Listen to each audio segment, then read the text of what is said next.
I'm Jon Altschuler. I'm Scott Bennett. We've known each other for almost 50 years. We grew up together on the playground.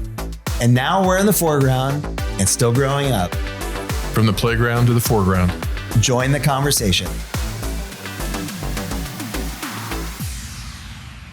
Opening day, John.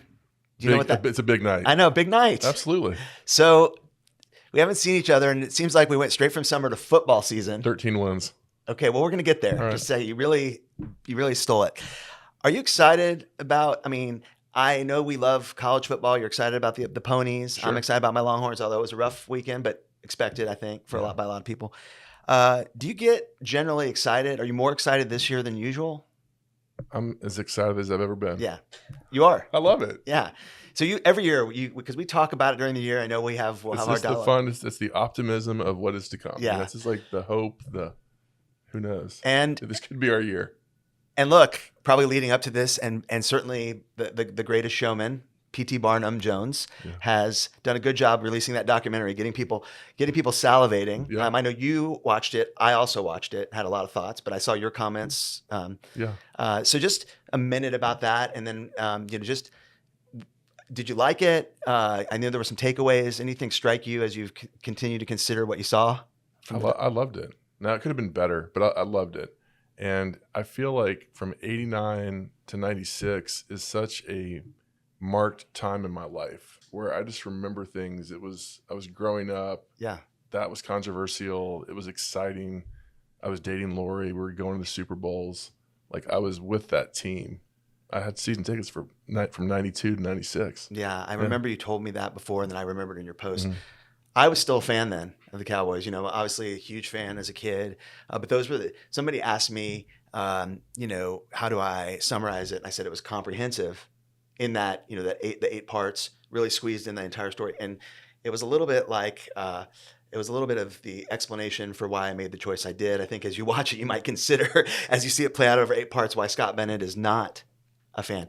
Did you also You're talking about yourself the way Herschel Walker talks about himself. Yeah, I know. I like how Herschel talks about himself in there. Yeah, He's like third person. Right. Yeah. But also, I don't know if you know, but there's an excellent documentary currently of my Chiefs team. Do you know that? It's on ESPN. It's really well done. It's called The Kingdom. So it's only on ESPN? ESPN Plus, yeah. But now they've relaunched, as a lot of media outlets have. So is it about last season, or is it about? No, it goes back actually to right before. It goes back in history. The first part talks about the Hunt family. It's really well done. So I'd recommend it to you, and you can compare and contrast very different styles, so you'll see. But I was watching an episode last night, and I knew we were going to talk today. There's a linebacker on the 2024 team, Leo Chenal. Which team? The Chiefs team. Oh. And I thought you would think this was interesting, knowing your fascination about Travis Kelce and Taylor Swift, your favorite. Yes. Leo Chenal, in this episode of the documentary, a few seasons before, had asked Travis Kelce for his autograph, like when he was a rookie. And Kelce said, "Sure, I'll give it to you." They're playing on the same team, but he's asking his teammate for his jersey, on autograph jersey, signed jersey.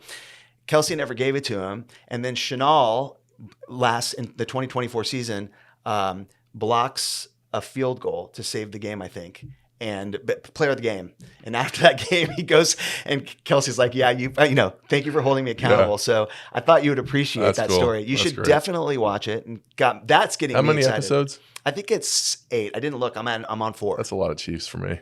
I think you might be on board. You might need to get on board. I will say that this is the first and only celebrity wedding I will ever care about.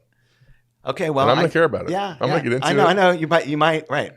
It seems up your alley. Well, I'm excited about our guest today, and show and tell a little bit. You did say, and I want to make sure I give you had a prediction for the Cowboys. What'd you say? 13. 13 wins. So that's what we do, right? This time of year, we make predictions. Right. And our guest today, in his own right, does some predicting and forecasting. But before we get to that, my show and tell has a little something to do with that. John, I brought something for you. Do you know what those are? Yes. What are they, John? Fortune cookies. What do you think of fortune cookies? Because I love them. I think my wife loves them. I think they're okay. I think we ought to open them. But before we do it, I'm going to switch with you. I think I'd like it more if they were Oreos. Yeah? If they're Oreos with your fortune and the cream? That'd be weird. But okay. So I just want to read them quickly, and then we can. I thought it'd be fun. It's good to do that. I can't get my wrapper open while you're doing that. Let's hear it. Love knows no boundaries, but it speaks in unique dialects. Okay. That's just You don't. Yeah. no, You don't like it. no sale. Okay. In bed. You have to add in bed. On the back. Didn't say that. On the It back didn't of say mine. in bed. Right. The old trick of in bed. Right. I'm going to read the back of mine, which says, "Learn Chinese. How are you?" I'm not sure if that's a promotion for me to get a language, but your July journey will lead to self-discovery. Well, I guess I have to hold Wait, this you for a what? while. Oh I my have to hold gosh. this one for a while. That's what it says. Your July journey. That's one I've never seen before. Usually you see it. I've never Yeah. ever seen that. Anyway, well, I'm super excited.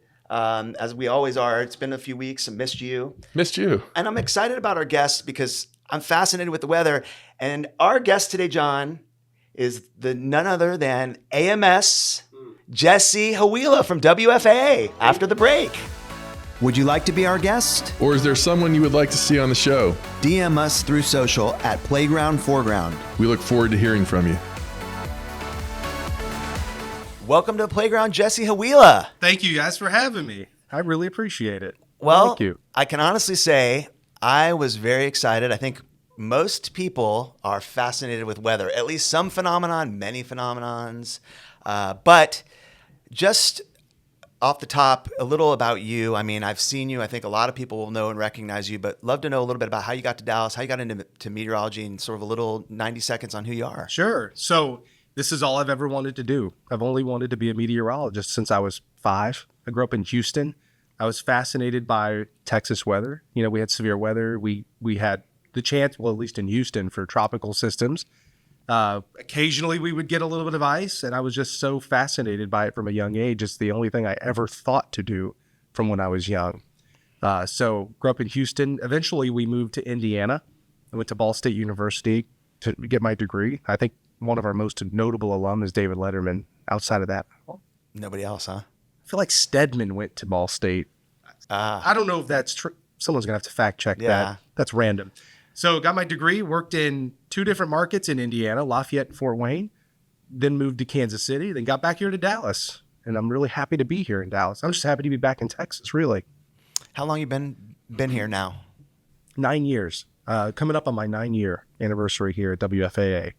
So I would say that's a long time because, you know, next year will be my 10-year anniversary. And that feels like a solid amount of time to be somewhere. And obviously you said you're fascinated with Texas weather. Are you fascinated with Texas weather?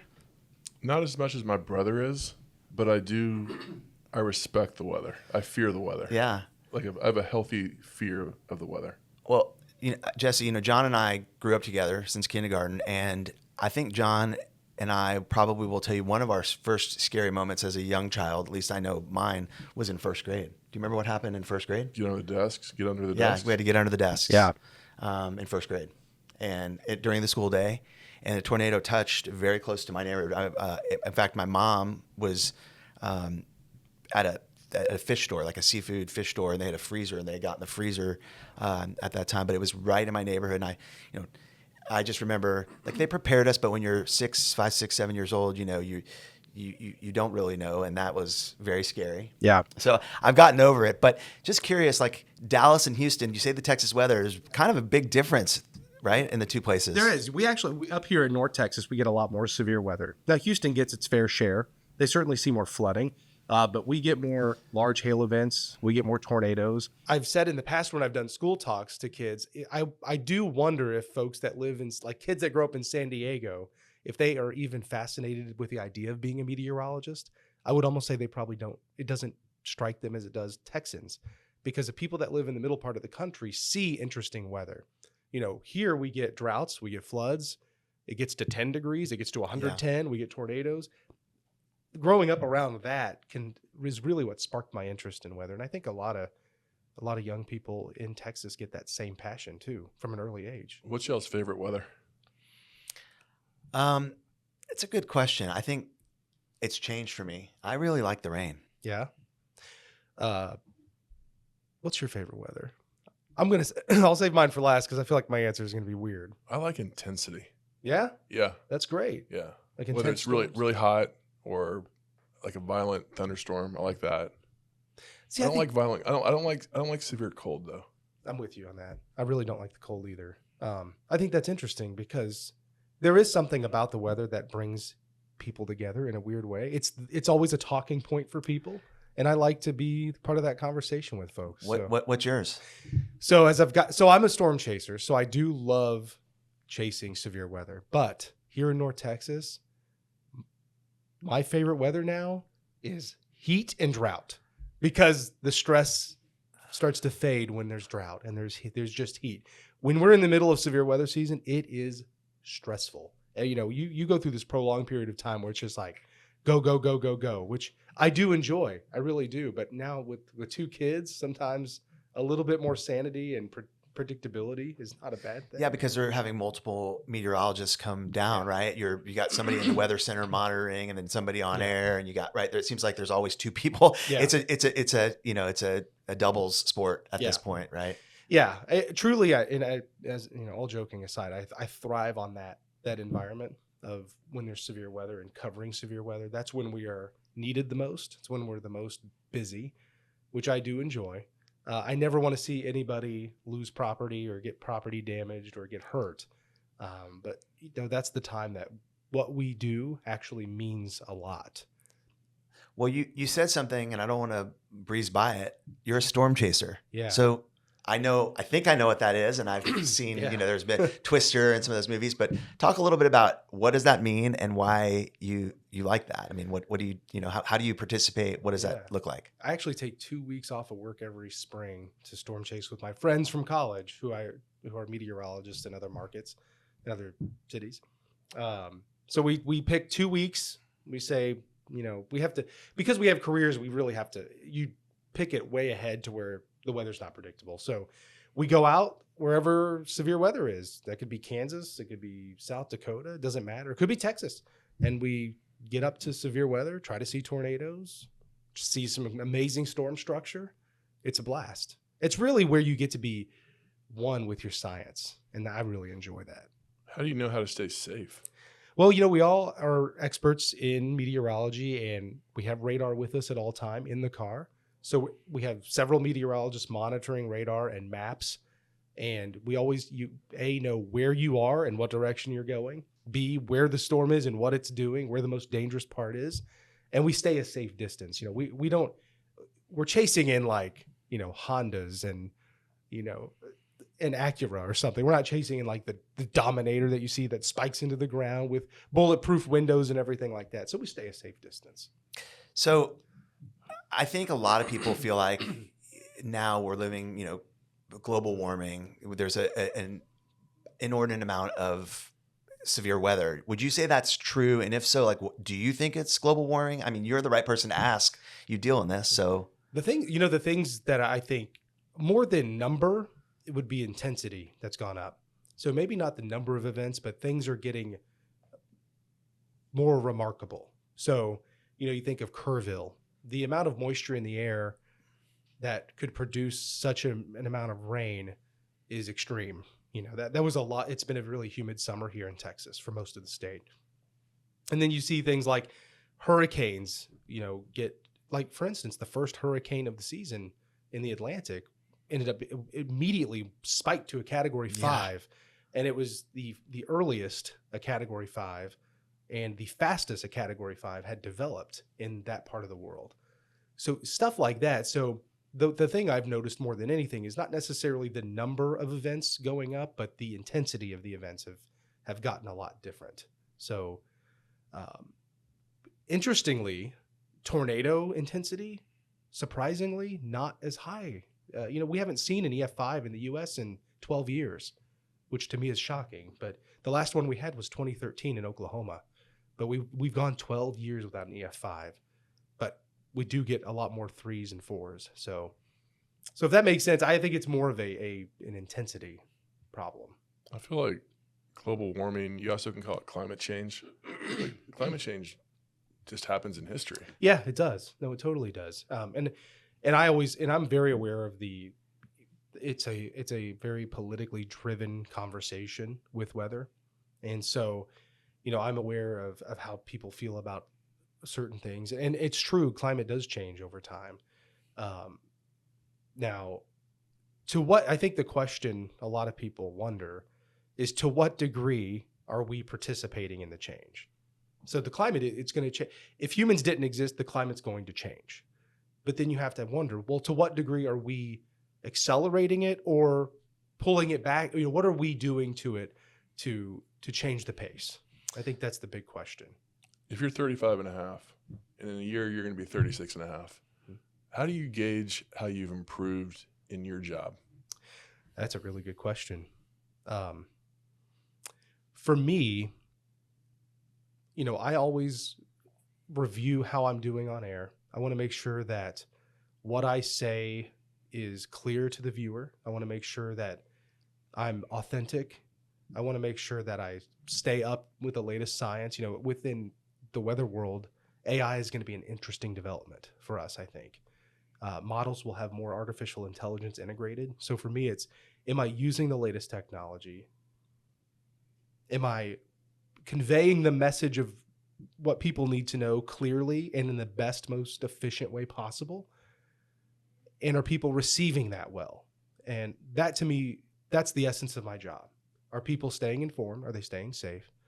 And am I providing them the most accurate forecast I can? So I always go back and look and make sure I'm doing. I don't want to get comfortable because this is a rapidly changing environment that I work in. Not just the TV business, but weather.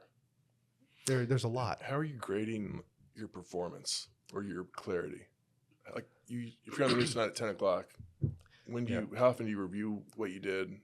What's that look like? I usually go, if I feel like the show went a certain way, I'll go back and watch it. If it felt like it was middle ground, like I did okay, I just, say, that's probably fine. But if something significant sticks out, I'll review it. For me, the grade is given to me by the public. There's no shortage. There's no shortage of critiques from the public or compliments or, people will tell you if you're doing a good job or not. I was going to bring that up, so I'm glad you did. I think with all the technology, right? The expectation is, hey, between the technology I have in my pocket from my phone, I can be looking at the weather apps and all these other things. So I expect like, hey, Jesse and the weather team knows, right? And they're giving me 2, 3, 4 days, sometimes 2 weeks out, right? You're telling me what the weather's going to be. And of course, I've been tricked into thinking they know exactly. And then you say, even down to the hour, like I know when we have that's in closer proximity. Yeah. They're not telling you 10 days out. No. And even sometimes like a night before, because you can't tell with, I think, humidity and pressure systems, right? Like here I am, junior weather man. No, you're doing great. But like, I think people get frustrated because they think, oh, gosh, we have all these things that you talk about AI and the technology should be right there. And because I see it sometimes, like when we have a severe event, it's like down to the minute. Like it's going to be hitting, it's going to be in Granbury, and then it's going to be in Arlington, and then it's going to be in. But that's within 25 minutes time. Yeah. So we can do that. It's like an option in the stock market. Like the farther you want to go out and predictive, like the more you're going to pay for sure. that. But I think the public hasn't been educated the way that you're saying, John. So maybe we should help them. To me, it's this obvious. Yeah. Like in near time, you can be rather certain. Yeah. The more time you have to allow for, the less certain you're going to be. I sure wish that you were all viewers, because I think demand has outpaced the technology. I think people want minute by minute, and some people expect it to be perfect. So if I say, today, if I say, well, tomorrow I expect thunderstorms in the Metroplex around 12 to 2 p.m. and it starts at 2:30. You said it was going to be 12 to 2. And to me, I'm like, well, that's really close. Like that was the whole point of saying 12 to 2. And I hope that prepared you. But for some, and obviously not you, which is great, that's not enough. Well, the best thing recently is like when we talk about the coverage, you'll say like there's a 30% chance of rain, and it's not the whole metro area. Oh yeah, it's some percentage of the metro area. We don't know if it's your percentage. I don't know where you're watching me from. Sure. So like that's on you. Yeah. I'm telling you, and I think that you guys have done an excellent job of that. I hear it repeatedly. So I think that is just like some of that is just like properly setting expectation in the world, and I think that is your job. To John's point, is a great question about how you. But I don't think it's his job. I think at some point, the consumer of information has to be more sophisticated. I agree with you. I think you're right, but I think I'm right. Like the consumer information. Well, you're always right. I'm not always right. In this instance, though, yeah, this is a critical problem we're having in society about how we process news. Yes, we have to get better at how we receive and process news as individuals. Yep. But I think That's our patriotic duty. I think maybe that's true, but I also think there's so much of it coming at us. We're too busy consuming it to take a step back to do what you said. It's where then again, it's like I've always trusted WFAA the most because their technology has always struck me as the most sophisticated. And I know nothing about the weather. I just know the presentation.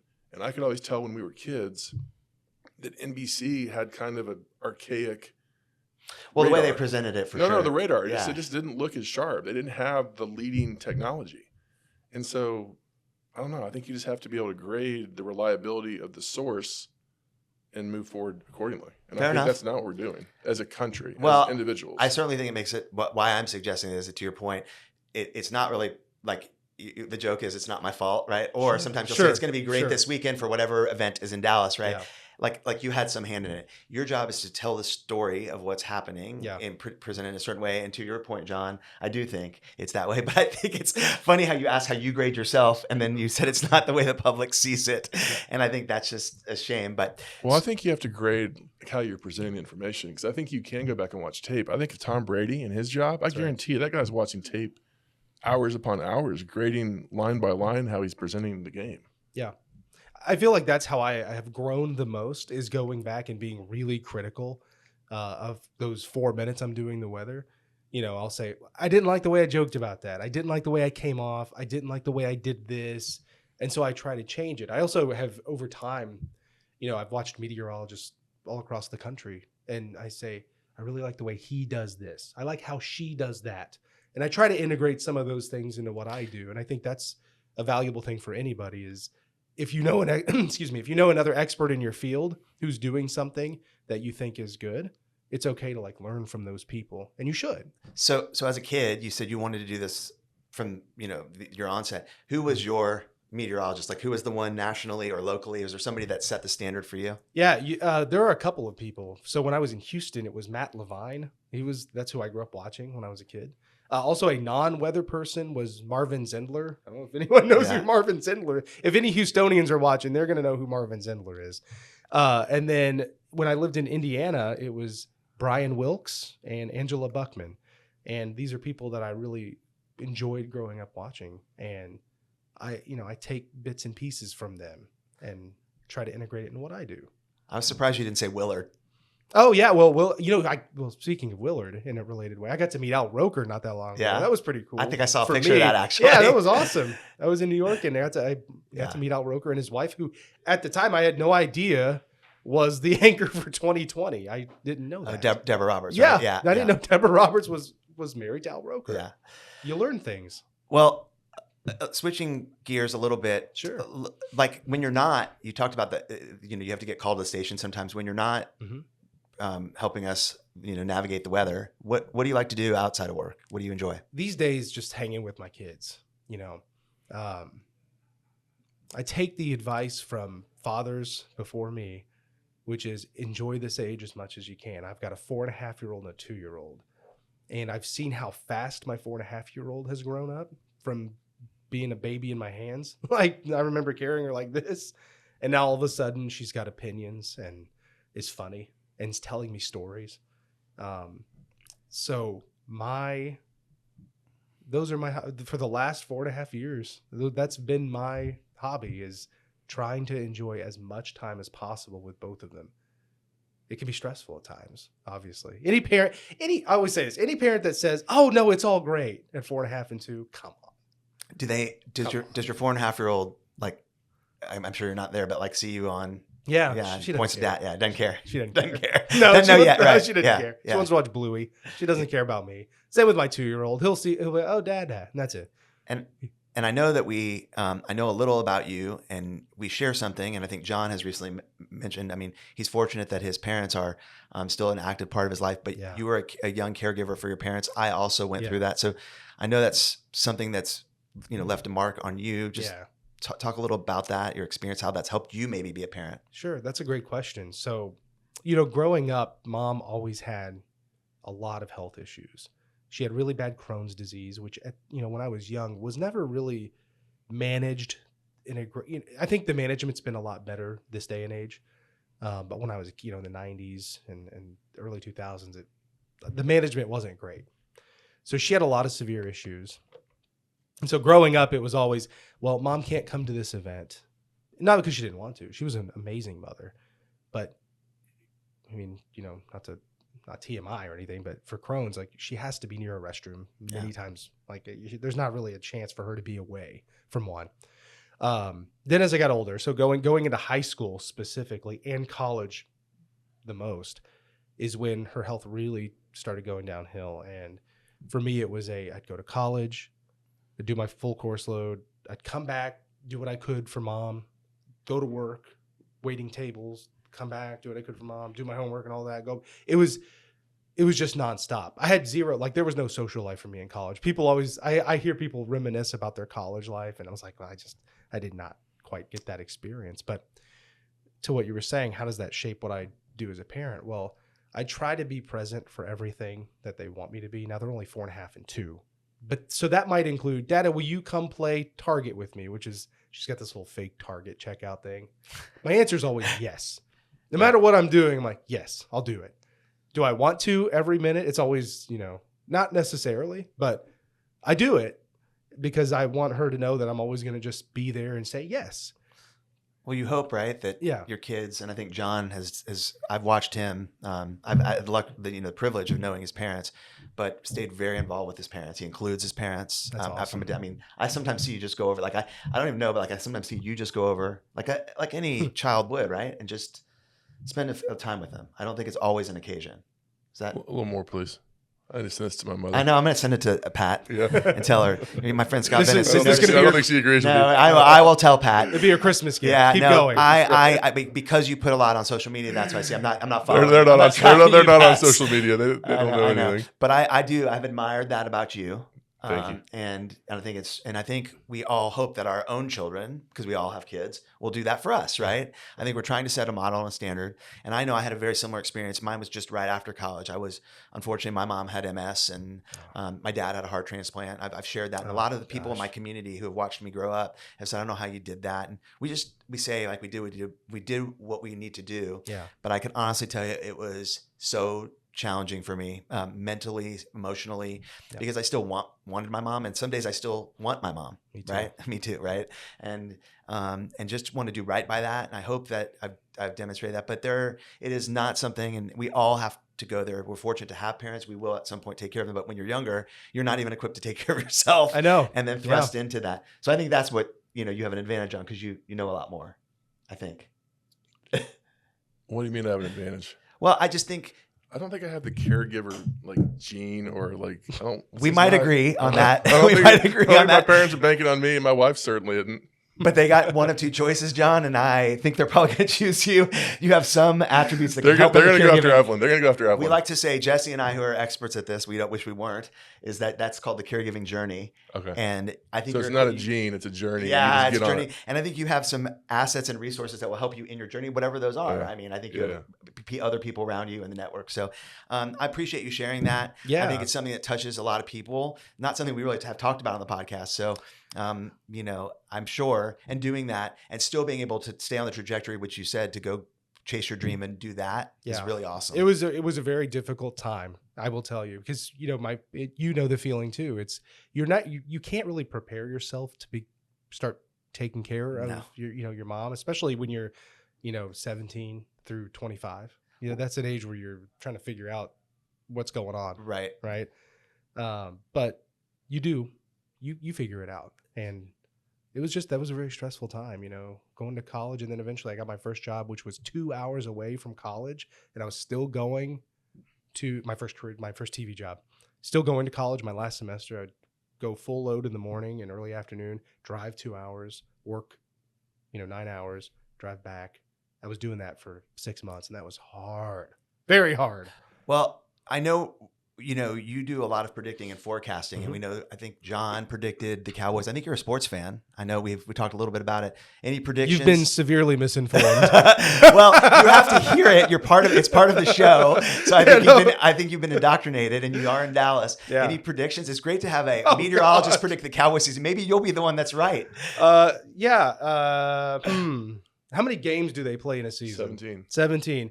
You know what feels like a great number? They're going to win 8. So you don't really follow sports at all? Not really. I try. I try.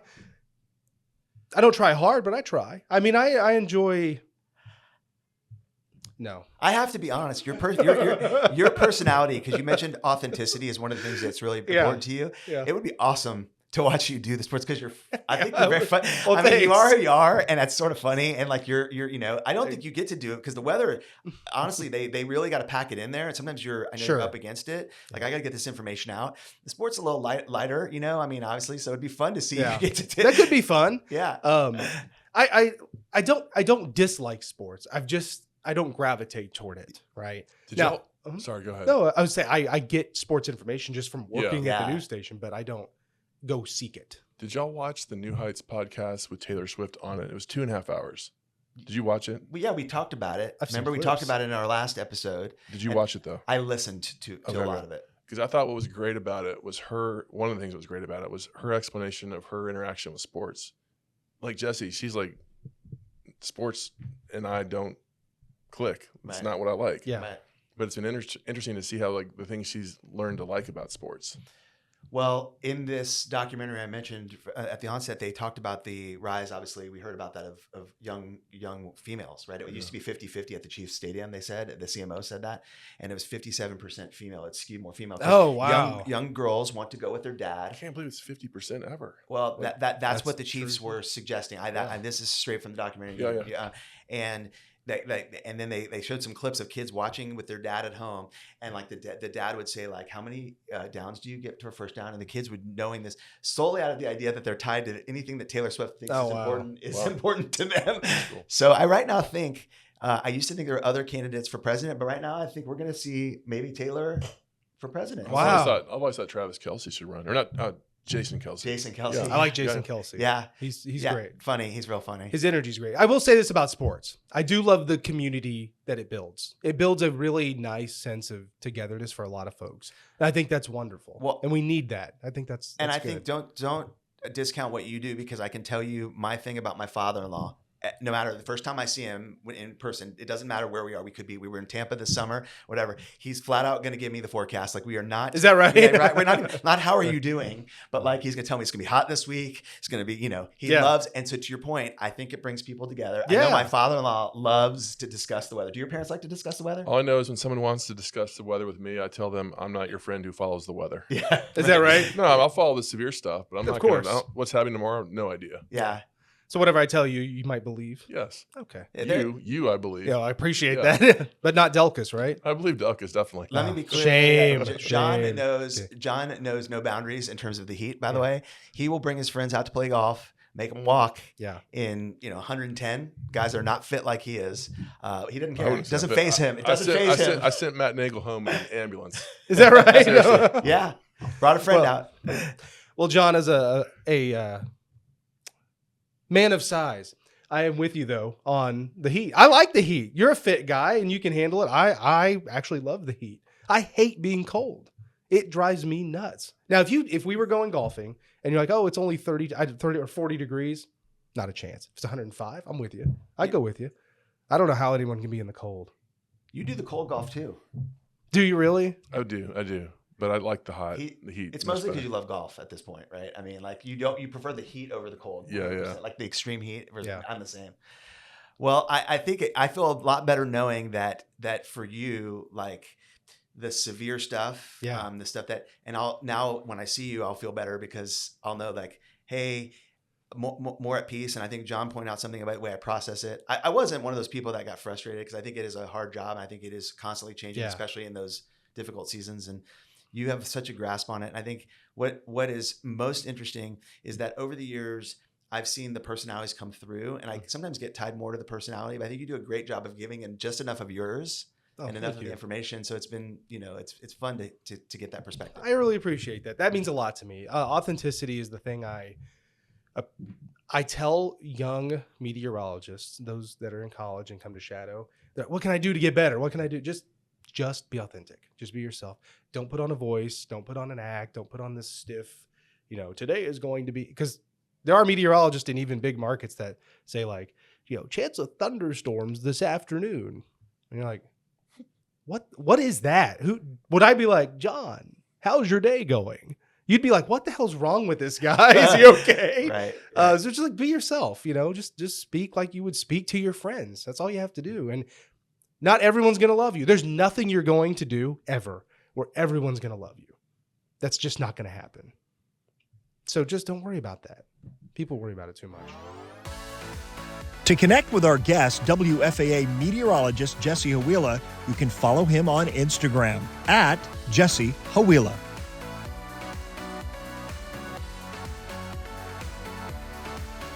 Jesse, what's the future of weather? Well, with AI, things are going to get more accurate.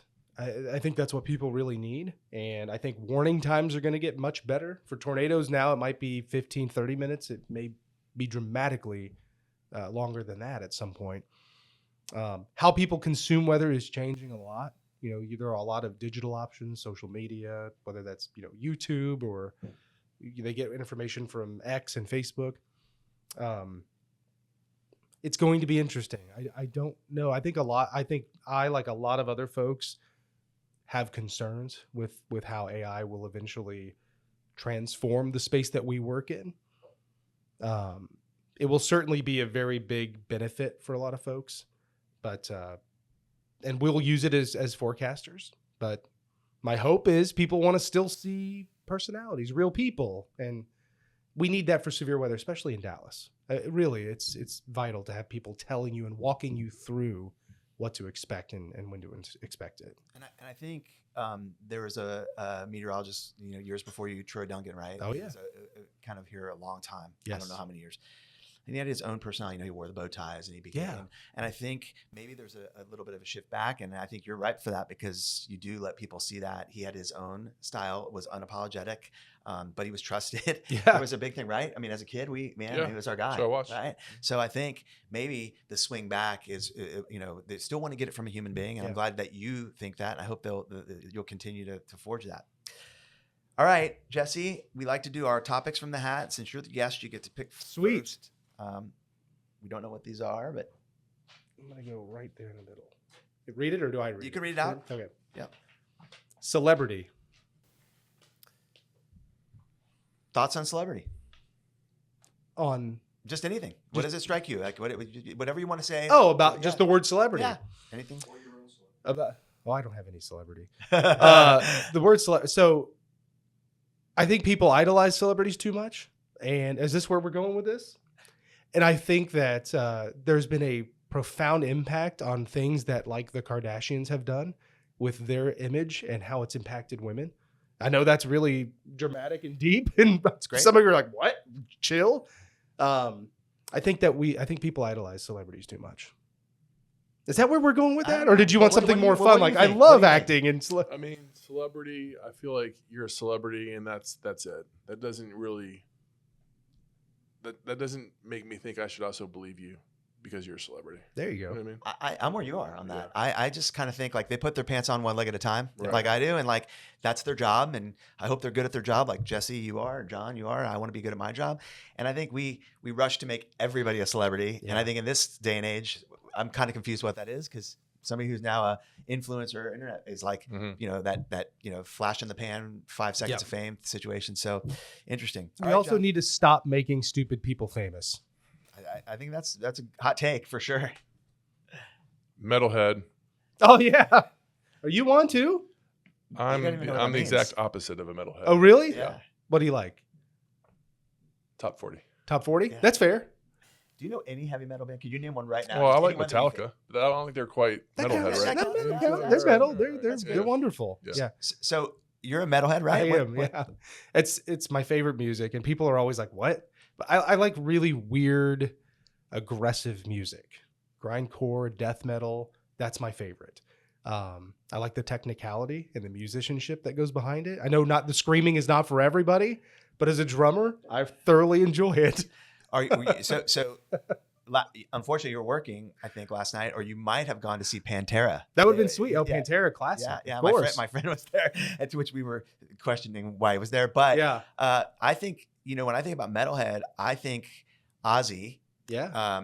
what made kind of was a bridge between the heaviest metal. I think it was like Ozzy was really profound. And right now I'm really hanging on to Ozzy. I've gone back and listened to, I've become really fascinated. That's awesome. Because I think he transcended, both music, celebrity, fame, all those things. And, really one of those people I was sad we recently lost. I got to see him at Ozfest. What do you mean the technicality?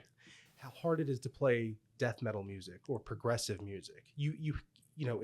It's not necessarily like let's say top 40. There's a very serious formula to top 40 music, which is great. I like all music.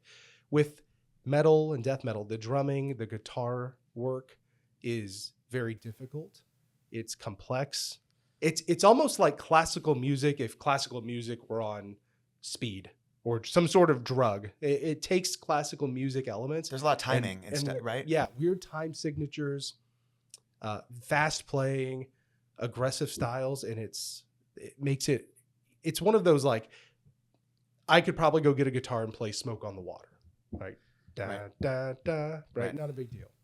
No one can go play, Speed Kills by Yngwie Malmsteen. It's going to be impossible to just pick up a guitar and start shredding like that. Well, the other thing about it is it's extremely international. A lot of countries have their own sort of interpretation of metal, and I think it's pretty global in that regard. Yeah. There's these clearly earmarked countries that have their greatest metal band, which I think is unusual, for other genres maybe. But all right, I'll pick Kansas City. I love Kansas City. Man, that is if there was ever one other place I would live, if someone said you have to leave Dallas, I would go straight back to Kansas City. Special place. Which one? Which one? Oh, Missouri. Kansas City, Missouri. KC-Mo, for sure. Now, KCK is great too. Where do the Chiefs play? KC-Mo. Missouri. They play Missouri. Yeah. It's confusing. Yeah, it is confusing. I think we did this. We talked about this. Yeah. It's one of those geography things. They do play in KC-Mo. I would go back to Kansas City in a heartbeat. I think it's a wonderful city. We lived there when the Royals won the World Series, and that was a really special time to be part of Kansas City. And I think it's the Paris of the Plains. I don't think people talk about it enough. Paris of the Plains. Why do you think that? It's when I tell you the community of Kansas City is tight knit. It's a really tight knit special place. It's in the middle of the plains. There's not much around them. You can't really go. If you go west, it takes 8 hours to get to Denver. If you go east, it takes several hours to get to St. Louis. You're kind of in the middle of the map. Great music scene, great food, great community, great sports, obviously. It's a clean city. It's got great shopping. Like the plaza area is really nice. It's special. Have you spent any time in Kansas City?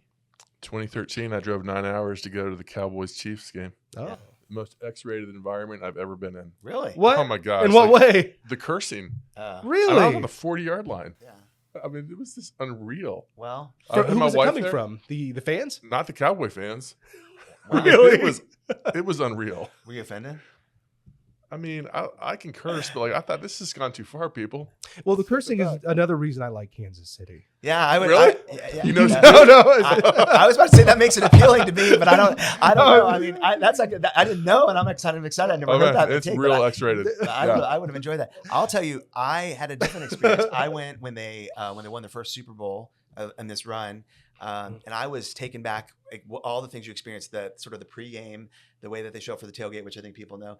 The people were just generally so nice. I think people feel that way about Texans, but they were so welcoming. Yeah. And then just generally the city, I think it has that new, the plaza and some of the newness to it, but I think you can see the bones of the city a little bit. Totally. And so I think it's got a charm to it for sure. And of course, I love my Chiefs. Go Chiefs. I think I tricked my wife. I told her it was like 6 hours. It was not every bit of 9 hours. Yeah, and you guys didn't ask me about my prediction because I wouldn't predict about the Cowboys. I don't really care.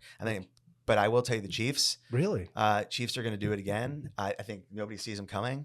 They've retooled, and the most important part of the team, they've secured their offensive and defensive line, kind of the less flashy positions, and I think they got the skill guys around it. So excited about that. Real quick, last topic. Sure. John? Rainbow. Rainbow. Rainbow. Now, see, as a meteorologist, the first thing I go to is an actual rainbow. Was this about someone know how I got distracted on TV the other day with the Fort Worth Tower cam? Is that what this is about? I actually saw that. Okay. I actually saw that. What I actually happened? saw What that. happened? What Yeah, he happened? cut back to the. I happened to be home at my office and it was on, and it's not always on. I think it was. I don't know what time it is, but it was maybe about the 5 p.m. I think.